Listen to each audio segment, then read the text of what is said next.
ಇಬ್ರಿಯರಿಗೆ ಬರೆದ ಪತ್ರಿಕೆ 10ನೇ ಅಧ್ಯಾಯ. ಲೇವಿಯರ ಕೊನೆಯಿಲ್ಲದ ಯಜ್ಞಗಳು ಸಾರ್ಥಕವಾಗುವುದಿಲ್ಲ. ಯೇಸುವಿನ ಒಂದೇ ಯಜ್ಞವು ಸದಾಕಾಲವು ಸಾರ್ಥಕವಾದದ್ದು.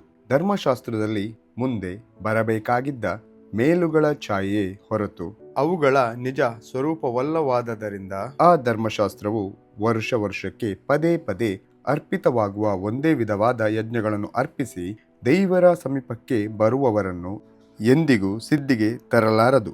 ತಂದಿದ್ದ ಪಕ್ಷದಲ್ಲಿ ಆ ಯಜ್ಞ ಸಮರ್ಪಣೆಯು ನಿಂತು ಹೋಗುತ್ತಿತ್ತಲ್ಲ. ಯಾಕಂದರೆ ದೇವಾರಾಧನೆ ಮಾಡುವವರು ಒಂದೇ ಸಾರಿ ಶುದ್ಧೀಕರಿಸಲ್ಪಟ್ಟ ಮೇಲೆ ಅವರಿಗೆ ಪಾಪ ಉಂಟೆಂದು ಅವರ ಮನಸ್ಸು ಇನ್ನೂ ಸಾಕ್ಷಿ ಕೊಡುವುದು ಹೇಗೆ? ಆದರೆ ಆ ಯಜ್ಞಗಳಿಂದ ಪ್ರತಿ ವರ್ಷದಲ್ಲಿಯೂ ಪಾಪಗಳ ಜ್ಞಾಪಕವಾಗುವುದುಂಟು. ಹೋರಿಗಳ ಮತ್ತು ಹೂತಗಳ ರಕ್ತದಿಂದ ಪಾಪಗಳು ಪರಿಹಾರವಾಗುವುದು ಅಸಾಧ್ಯವಾಗಿದೆಯಲ್ಲ. ಆದದರಿಂದ ಕ್ರಿಸ್ತನು ಭೂಲೋಕದೊಳಗೆ ಬರುವಾಗ ಯಜ್ಞ ನೈವೇದ್ಯಗಳು ನಿನಗೆ ಇಷ್ಟವಾಗಿರಲಿಲ್ಲ. ನನಗೆ ದೇಹವನ್ನು ಸಿದ್ಧ ಮಾಡಿಕೊಟ್ಟಿ. ಸರ್ವಾಂಗ ಹೋಮಗಳಲ್ಲಿಯೂ ದೋಷ ಪರಿಹಾರಕ ಯಜ್ಞಗಳಲ್ಲಿಯೂ ನೀನು ಸಂತೋಷ ಪಡಲಿಲ್ಲ. ಆಗ ನಾನು, ಇಗೋ ದೇವರೇ, ನಿನ್ನ ಚಿತ್ತವನ್ನು ನೆರವೇರಿಸುವುದಕ್ಕೆ ಬಂದಿದ್ದೇನೆ. ಗ್ರಂಥದ ಸುರುಳಿಯಲ್ಲಿ ನನ್ನನ್ನು ಕುರಿತು ಬರೆದದೆ ಎಂದು ಹೇಳಿದೆನು ಅನ್ನುತ್ತಾನೆ. ಧರ್ಮಶಾಸ್ತ್ರದ ಪ್ರಕಾರ ಸಮರ್ಪಣೆಯಾಗುತ್ತಾ ಬರುವ ಯಜ್ಞ ನೈವೇದ್ಯಗಳು, ಸರ್ವಾಂಗ ಹೋಮಗಳು, ದೋಷ ಪರಿಹಾರಕ ಯಜ್ಞಗಳು ನಿನಗೆ ಇಷ್ಟವಾಗಿರಲಿಲ್ಲ. ನೀನು ಅವುಗಳಲ್ಲಿ ಸಂತೋಷ ಪಡುವುದಿಲ್ಲ ಎಂದು ಮೇಲೆ ಹೇಳಿದ ತರುವಾಯ, ಇಗೋ ನಿನ್ನ ಚಿತ್ತವನ್ನು ನೆರವೇರಿಸುವುದಕ್ಕೆ ಬಂದಿದ್ದೇನೆ ಎಂದು ಹೇಳಿದ್ದಾನೆ. ಆತನು ಎರಡನೆಯದನ್ನು ಸ್ಥಾಪಿಸುವುದಕ್ಕಾಗಿ ಮೊದಲನೆಯದನ್ನು ತೆಗೆದು ಬಿಡುತ್ತಾನೆ. ಯೇಸು ಕ್ರಿಸ್ತನು ಒಂದೇ ಸಾರಿ ದೇಹ ಸಮರ್ಪಣೆ ಮಾಡಿ ದೇವರ ಚಿತ್ತವನ್ನು ನೆರವೇರಿಸಿದ್ದರಿಂದಲೇ ನಾವು ಶುದ್ಧರಾದೆವು. ಇದಲ್ಲದೆ ಯಾಜಕರೆಲ್ಲರೂ ದಿನಾಲು ಸೇವೆ ಮಾಡುತ್ತಾ ಎಂದಿಗೂ ಪಾಪ ನಿವಾರಣೆ ಮಾಡಲಾರದಂಥ ಒಂದೇ ವಿಧವಾದ ಯಜ್ಞಗಳನ್ನು ಪದೇ ಪದೇ ಸಮರ್ಪಿಸುತ್ತಾ ನಿಂತುಕೊಂಡಿರುವರು. ಆದರೆ ಈ ಯಾಜಕನು ಪಾಪ ನಿವಾರಣೆಗೋಸ್ಕರ ನಿರಂತರವಾಗಿ ನಿಲ್ಲುವ ಒಂದೇ ಯಜ್ಞವನ್ನು ಸಮರ್ಪಿಸಿ ದೇವರ ಬಲಗಡೆಯಲ್ಲಿ ಕೂತುಕೊಂಡನು. ಅಂದಿನಿಂದ ತನ್ನ ವಿರೋಧಿಗಳು ತನ್ನ ಪಾದಪೀಠವಾಗಿ ಹಾಕಲ್ಪಡುವ ತನಕ ಆತನು ಕಾದಿರುವನು. ಪವಿತ್ರರಾಗುತ್ತಿರುವವರನ್ನು ಒಂದೇ ಸಮರ್ಪಣೆಯಿಂದ ನಿರಂತರವಾಗಿ ಸಿದ್ಧಿಗೆ ತಂದಿದ್ದಾನಷ್ಟೇ. ಪವಿತ್ರಾತ್ಮನು ಸಹ ನಮಗೆ ಸಾಕ್ಷಿ ಕೊಡುವವನಾಗಿ ಆ ದಿನಗಳು ಬಂದ ಮೇಲೆ ನಾನು ಅವರ ಸಂಗಡ ಮಾಡಿಕೊಳ್ಳುವ ಒಡಂಬಡಿಕೆಯು ಹೀಗಿರುವುದು. ನನ್ನ ಆಜ್ಞೆಗಳನ್ನು ಅವರ ಹೃದಯದಲ್ಲಿ ಇಡುವೆನು, ಅವರ ಮನಸ್ಸಿನ ಮೇಲೆ ಅವುಗಳನ್ನು ಬರೆಯುವೆನು ಎಂದು ಕರ್ತನು ನುಡಿಯುತ್ತಾನೆ ಎಂಬುದಾಗಿ ಹೇಳಿದ ಮೇಲೆ, ಇನ್ನು ಅವರ ಪಾಪಗಳನ್ನು ಅವರ ದುಷ್ಕೃತ್ಯಗಳನ್ನು ನನ್ನ ನೆನಪಿಗೆ ಎಂದಿಗೂ ತರುವುದಿಲ್ಲ ಎಂದು ಹೇಳುತ್ತಾನೆ. ಪಾಪಗಳು ಪರಿಹಾರವಾದಲ್ಲಿ ಇನ್ನು ಅವುಗಳ ವಿಷಯದಲ್ಲಿ ಸಮರ್ಪಣೆ ಮಾಡುವುದು ಅವಶ್ಯವಿಲ್ಲ. ಯೇಸುವಿನ ಮೂಲಕ ದೈವ ಸನ್ನಿಧಾನವನ್ನು ಯೋಗ್ಯರಾಗಿ ಸೇರೋಣ. ಆತನ ಯಜ್ಞವನ್ನು ಬೇಡವೆಂದರೆ ಬೇರೊಂದಿಲ್ಲ. ನಾವು ಹಿಂಸೆ ತಾಳಬೇಕಾದರೂ ಹಿಂಜರಿಯಬಾರದು ಎಂದು ಬೋಧೆ. ಹೀಗಿರುವಲ್ಲಿ ಸಹೋದರರೇ, ಯೇಸು ನಮಗೋಸ್ಕರ ಪ್ರತಿಷ್ಠಿಸಿದ ಜೀವವುಳ್ಳ ಹೊಸ ದಾರಿಯಲ್ಲಿ ಆತನ ರಕ್ತದ ಮೂಲಕ ಆತನ ಶರೀರವೆಂಬ ತೆರೆಯ ಮುಖಾಂತರ ದೇವರ ಸಮಕ್ಷಮದಲ್ಲಿ ಪ್ರವೇಶಿಸುವುದಕ್ಕೆ ನಮಗೆ ಧೈರ್ಯ ಉಂಟಾಯಿತು.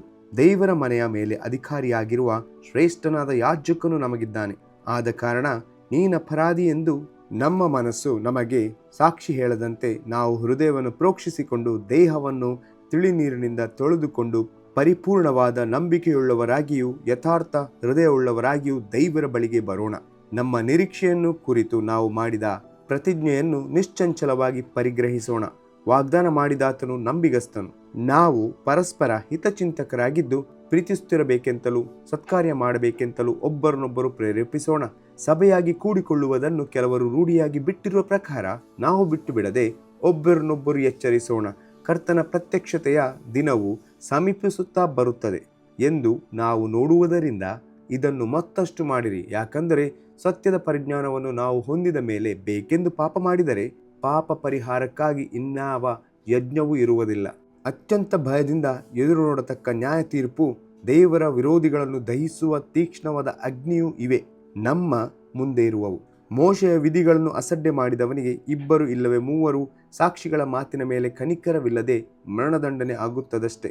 ಯಾವನು ದೇವಕುಮಾರನನ್ನು ತುಳಿದು ಒಡಂಬಡಿಕೆಯನ್ನು ಸ್ಥಿರಪಡಿಸಿದಂಥ ತನ್ನನ್ನು ಪವಿತ್ರ ಮಾಡಿದಂಥ ರಕ್ತವನ್ನು ಅಶುದ್ಧವೆಣಿಸಿ ದೇವರ ಕೃಪಾವರವಾಗಿರುವ ಆತ್ಮನನ್ನು ತಿರಸ್ಕಾರ ಮಾಡಿದ್ದಾನೋ ಅವನು ಇನ್ನೂ ಎಷ್ಟೋ ಕ್ರೂರವಾದ ದಂಡನೆಗೆ ಪಾತ್ರನಾಗಬೇಕೆಂಬುದನ್ನು ಯೋಚಿಸಿರಿ. ಮುಯಿಗೆ ಮುಯಿ ತೀರಿಸುವುದು ನನ್ನ ಕೆಲಸ, ನಾನೇ ಪ್ರತಿಫಲವನ್ನು ಕೊಡುವೆನೆಂದು ಹೇಳಿದಾತನನ್ನು ಬಲ್ಲೆವು. ಇದಲ್ಲದೆ ಕರ್ತನು ತನ್ನ ಜನರ ನ್ಯಾಯವನ್ನು ವಿಚಾರಿಸುವವನೆಂತಲೂ ಹೇಳಿಯದೆ ಜೀವ ಸ್ವರೂಪನಾದ ದೇವರ ಕೈಯಲ್ಲಿ ಸಿಕ್ಕಿ ಬೀಳುವುದು ಭಯಂಕರವಾದದ್ದು. ಹೀಗಿರಲಾಗಿ ನೀವು ಜ್ಞಾನ ಪ್ರಕಾಶದಲ್ಲಿ ಸೇರಿ ಕಷ್ಟಾನುಭವವೆಂಬ ಬಲು ಹೋರಾಟವನ್ನು ಸಹಿಸಿಕೊಂಡ ಹಿಂದಿನ ದಿನಗಳನ್ನು ನೆನಪಿಗೆ ತಂದುಕೊಳ್ಳಿರಿ. ಕೆಲವು ಸಾರಿ ನೀವು ನಿಂದೆಗಳನ್ನು, ಸಂಕಟಗಳನ್ನು ಅನುಭವಿಸಿ ಹಾಸ್ಯಕ್ಕೆ ಗುರಿಯಾದೀರಿ. ಕೆಲವು ಸಾರಿ ಅಂಥವುಗಳನ್ನು ಅನುಭವಿಸಿದವರಲ್ಲಿ ಸೇರಿದವರಾಗಿದ್ದು ಕಷ್ಟಾನುಭವಿಗಳಾದೀರಿ. ಬೇಡಿಗಳನ್ನು ಹಾಕಿಸಿಕೊಂಡವರ ಕಷ್ಟವನ್ನು ನೋಡಿ ಅವರ ಸಂಗಡ ನೀವು ದುಃಖಪಟ್ಟದ್ದಲ್ಲದೆ ನಮಗೆ ಉತ್ತಮವಾಗಿಯೂ ಸ್ಥಿರವಾಗಿಯೂ ಇರುವ ಆಸ್ತಿಯುಂಟೆಂದು ಚೆನ್ನಾಗಿ ಅರಿತುಕೊಂಡು ನಿಮ್ಮ ಸೊತ್ತನ್ನು ಸುಲುಕೊಳ್ಳುವವರಿಗೆ ಸಂತೋಷದಿಂದ ಬಿಟ್ಟಿರಿ. ಹಾಗಾದರೆ ನಿಮ್ಮ ಧೈರ್ಯವನ್ನು ಬಿಟ್ಟು ಬಿಡಬೇಡಿರಿ, ಅದಕ್ಕೆ ಮಹಾ ಪ್ರತಿಫಲ ಉಂಟು. ದೇವರ ಚಿತ್ತವನ್ನು ನೆರವೇರಿಸಿ ವಾಗ್ದಾನದ ಫಲವನ್ನು ಹೊಂದಬೇಕಾದರೆ ನಿಮಗೆ ತಾಳ್ಮೆ ಬೇಕು. ಬರುವಾತನು ಇನ್ನೂ ಸ್ವಲ್ಪ ಕಾಲದಲ್ಲಿ ಬರುವನು, ತಡ ಮಾಡುವುದಿಲ್ಲ.